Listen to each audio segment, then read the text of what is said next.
Assalamualaikum warahmatullahi wabarakatuh. Sunan Kalijaga diperkirakan memiliki usia sekitar 100 tahun lebih. Nama aslinya adalah Raden Said. Dia adalah putra Adipati Tuban yang bernama Tumenggung Wilatikta atau Raden Sahur. Ada satu peristiwa menarik, yaitu pertempuran antara Sunan Kalijaga melawan Nyi Roro Kidul.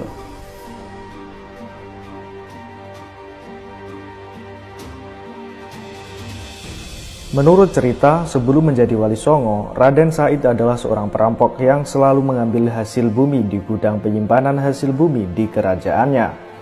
Merampok orang-orang kaya dan hasil curiannya, dan rampokannya itu akan ia bagikan kepada orang-orang yang miskin. Suatu hari saat Raden Said berada di hutan, ia melihat seorang kakek tua yang bertongkat. Orang itu adalah Sunan Bonang. Karena tongkat itu dilihat seperti tongkat emas, ia merampas tongkat itu. Katanya hasil rampokan itu akan ia bagikan kepada orang yang miskin. Tetapi sang Sunan Bonang tidak membenarkan cara itu. Ia menasihati Raden Said bahwa Allah Subhanahu wa Ta'ala tidak akan menerima amal yang buruk. Lalu Sunan Bonang menunjukkan pohon aren emas dan mengatakan bila Raden Said ingin mendapatkan harta tanpa berusaha, maka ambillah buah aren emas yang ditunjukkan oleh Sunan Bonang itu. Karena itu Raden Said ingin menjadi murid Sunan Bonang. Raden Said lalu menyusul Sunan Bonang ke sungai. Raden Said berkata bahwa ingin menjadi muridnya. Sunan Bonang lalu menyuruh Raden Said untuk bersemedi sambil menjaga tongkatnya yang ditancapkan ke tepi sungai. Raden Said tidak boleh beranjak dari tempat tersebut sebelum Sunan Bonang datang. Raden Said lalu melaksanakan perintah tersebut. Karena itu ia menjadi tertidur dalam waktu yang lama. Karena lamanya ia tertidur, tanpa disadari akar dan rerumputan telah menutupi dirinya. 3 tahun kemudian Sunan Bonang datang dan membangunkan Raden Said. Karena ia telah menjaga tongkatnya yang ditancapkan ke sungai, maka Raden Said diganti namanya menjadi Kalijaga.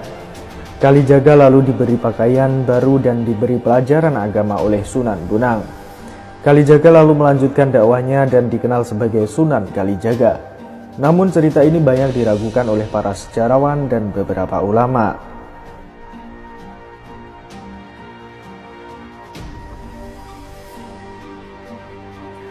Menurut sebuah sumber, Sunan Kalijaga memiliki 2 pusaka yang terkenal. Yang pertama adalah keris Kiai Cubruk dan rompi Ontokusumo. Menurut cerita turun-temurun, rompi inilah yang digunakan Sunan Kalijaga saat melakukan pertarungan dengan Nyai Ratu Kidul. Dan rompi Ontokusumo Sunan Kalijaga ini masih disimpan di kawasan Kadilangu, Demak. Bahkan setiap hari raya Idul Adha dilakukan penjamasan 2 pusaka milik Sunan Kalijaga tersebut.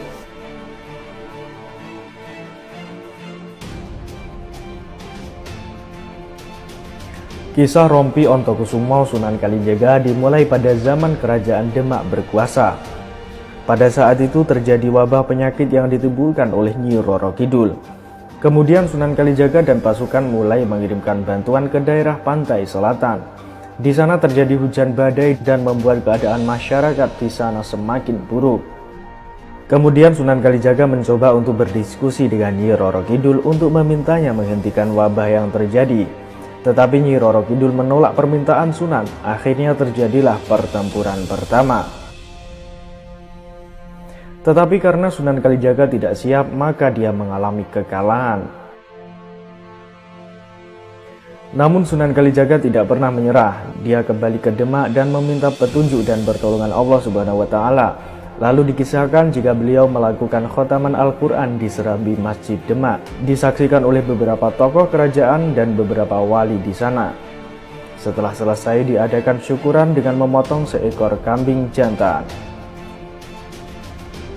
Selang beberapa hari Sunan Bonang menemukan kulit kambing yang sudah kering dijemur. Kemudian dia menuliskan rajah pada kulit kambing itu, dan dibuatlah rompi yang menjadi pusaka untuk menyerang Nyi Roro Kidul. Lalu Sunan Bonang mencoba menggunakan rompi buatannya itu, tetapi tidak berhasil karena rompi itu sempit dan tidak muat untuk dipakainya. Kemudian dicobalah oleh beberapa wali yang lain dan hasilnya masih tidak muat. Barulah Sunan Kalijaga yang mendapat giliran terakhir untuk mencobanya, ternyata pas dan nyaman saat digunakan oleh beliau.